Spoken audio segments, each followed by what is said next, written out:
Hi all, I'm Jeanette Keynes from Jewelry Arts Inc. and this is Chasing and Repousse 19. Today we're actually setting the enamel.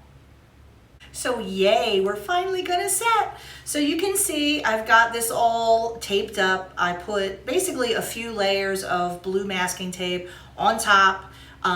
I kind of trimmed it. I don't want it too close to the bezel because I don't want it getting underneath my setting or kind of blocking my view in any way. But I got a few layers there. And for those of you who have not heard my dissertations before on bezel settings and how to hold the bezel rocker, here it comes. So this is my bezel roller. This is from the Master Setting Tool Set. And this is specifically designed to fit in the palm of your hand because this is how the leverage of setting works. All the force comes from your shoulder. It travels down through your arm. And if this is in the palm of your hand like this, all the force goes directly into there. And all I'm doing is like leaning in a little bit from my shoulder. You know, you may not realize this, but you have all the power in the world to set. Do you know what I'm saying? Like, you have plenty of force. What you don't realize is if you're using a tool that's like, for example, too long and it's sticking out on the side and you're not getting your elbow up and you're not, getting all in the right alignment, what's happening is just, it's your hand that's doing all the work. And, if you find yourself like, your hand's doing that and you're squeezing and you're, all that means is that you don't have your leverage right. So leverage, force comes from your shoulder, travels down through your arm. You put your tool in the palm of your hand, thumb and your forefinger on either side, just like that. And that's what gives you all the force. Basically, make sure your elbow stays up in the air. This tool is supposed to be, I'll just kind of hold it like this so you can see it, at a 45-degree angle to the bezel. Okay, so you're not going to get that correct angle if your elbow isn't up in the air. So in other words, if I'm like down here like this, I'm too low. And what happens? If you apply the force too low on the bezel, in other words, not at 45 degrees, but lower down, it basically ejects the stone out, or in this case, an enamel, which is something you really don't want. Now, don't get me wrong, I'm always going to be actually holding onto it with my left hand and kind of holding it in place. But what you want, obviously, is not to eject your stone. You're trying to force the bezel down in against the stone, or again, the enamel in this case. So basically, it's like down and in. Down and in is what you're trying to do. If your angle's too low, you apply force, basically it just like, boop, pops your stone right out, which sucks, so don't do that.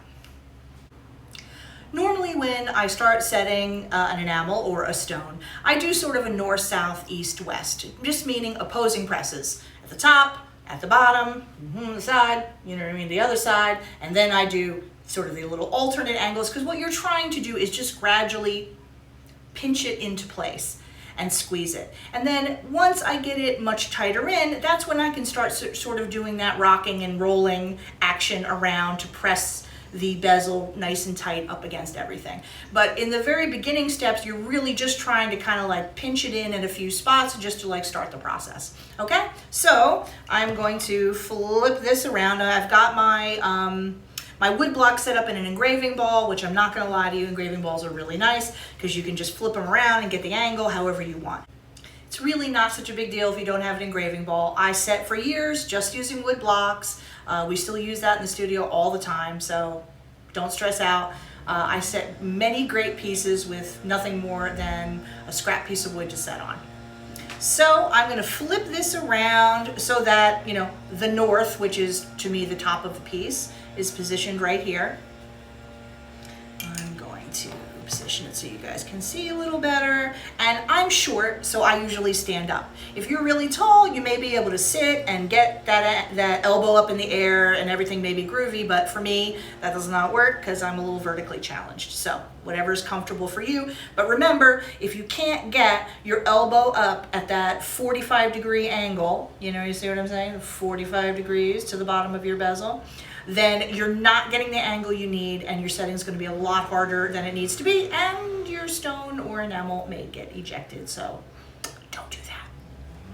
I'm going to be positioning my tool basically so that the center of the working end here is positioned right on the very top edge of the bezel, and I'll do a little close-up so you can see what I'm talking about with that. But, okay, place it right here.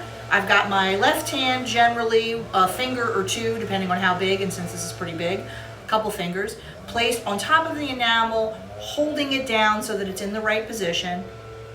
And you see how my elbow is up in the air, 45 degrees, and I'm just gonna lean in like that. So you can see when I did the north section, I had my tool just like this, 45-degree angle, and the very edge of the bezel is resting somewhere in the middle of my tool. That's what I call the sweet spot, because that's what gives you all your leverage right there, just like that. And normally I would have my fingers wrapped around my tool, but I want you to be able to see what's actually hitting, because it's very tricky to see all that when my fingers are all wrapped around the setting. Okay, just like that.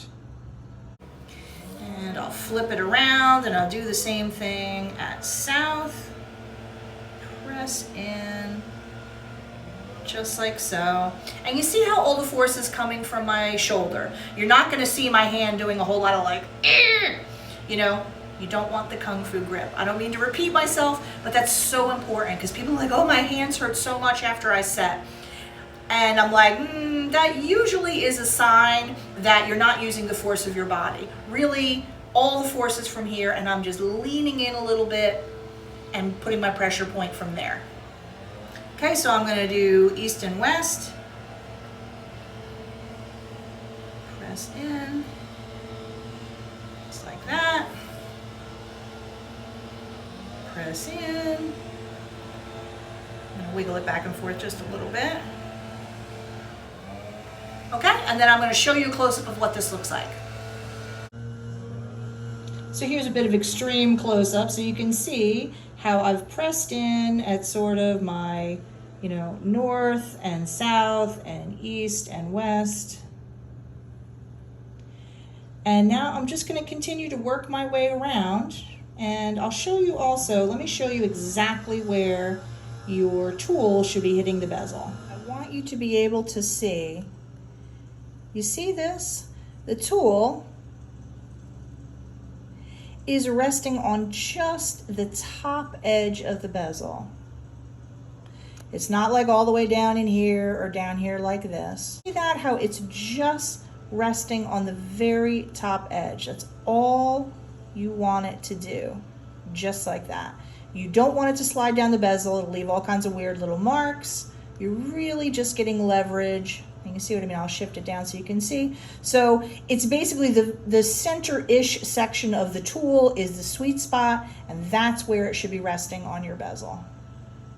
Here's from another angle, because I really want you all to be able to see this. Here's my tool. You see how it's, I'm gonna make contact basically right in the center of my tool.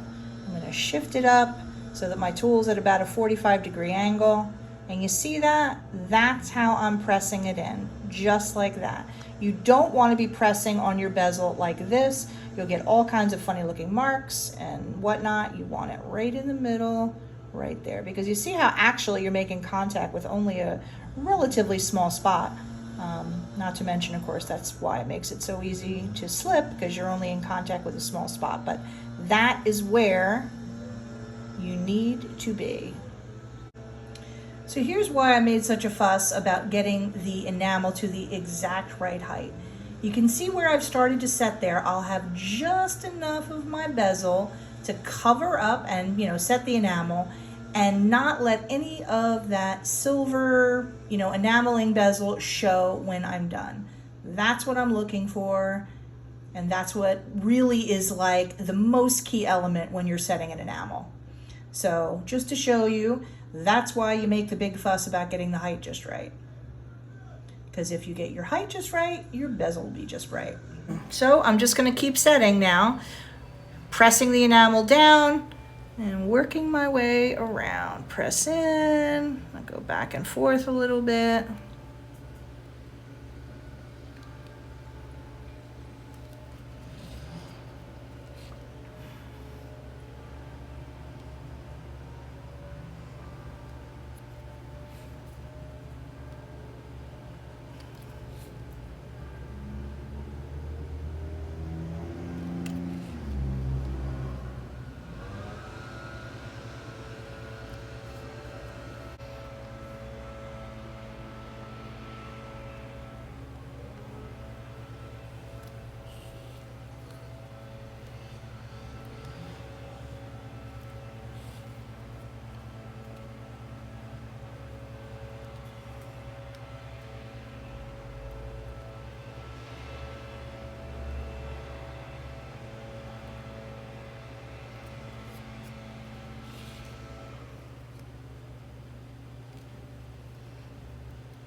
I'm going to do a tiny bit of very, very light hammering.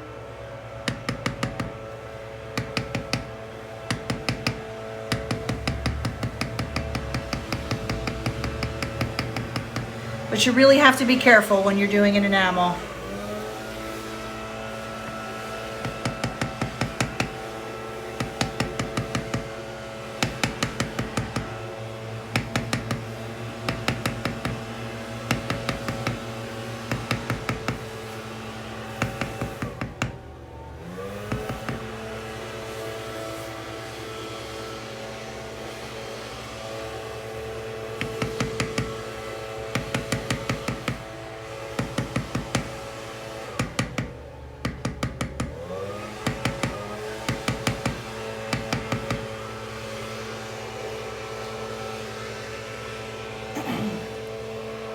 And really the main reason I'm hammering is because I'm just not tall enough to be able to get my tool high enough and give it a little extra pressure.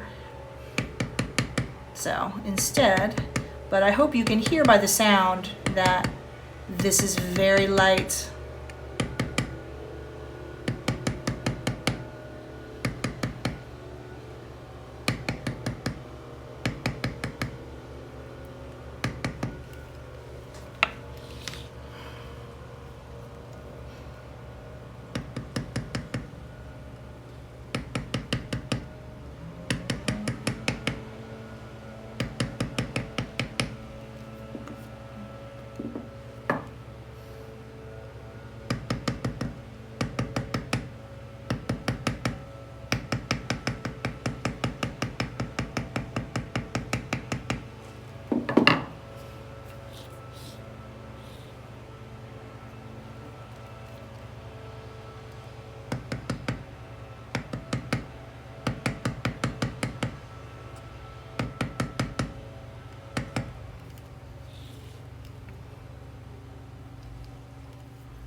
Actually, I'm really pretty much done. I'll do a little work with,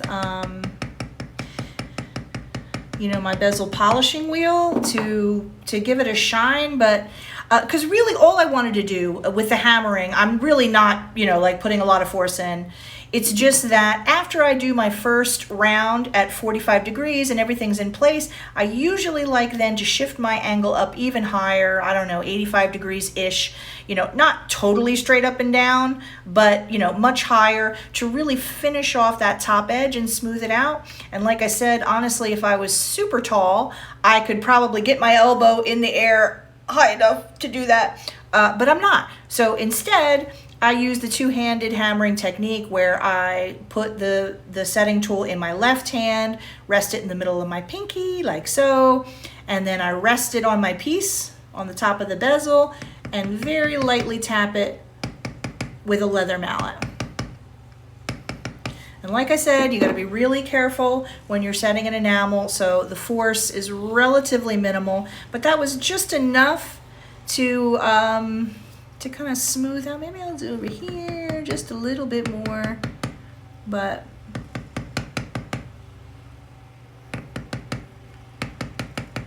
I mean, and long ago it stopped wiggling. You know, the whole key to making your setting easier is to make a nice tight bezel, because that way your setting doesn't really take all that long because you don't have an enormous amount of extra bezel to, you know, move around.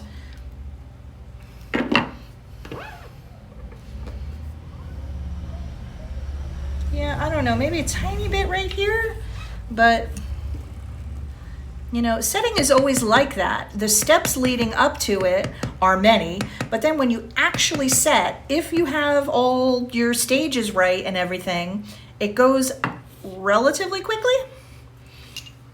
I mean, your idea of quickly may vary from mine, but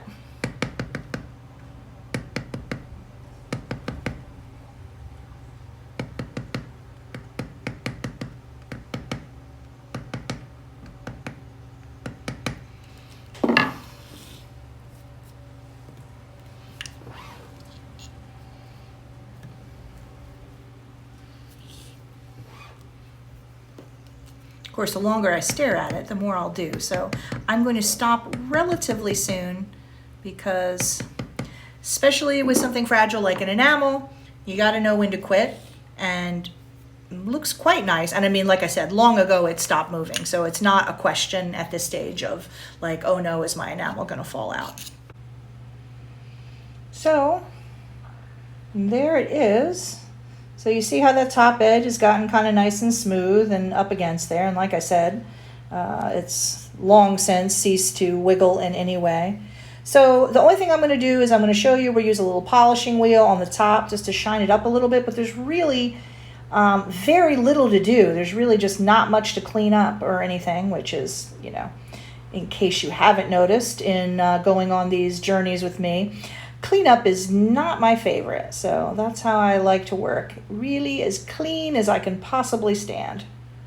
So just to show you a close-up, there it is. I will be using a polishing wheel a little bit, you know, to smooth that out and give it a little shine, but honestly, it's pretty much good just the way it is.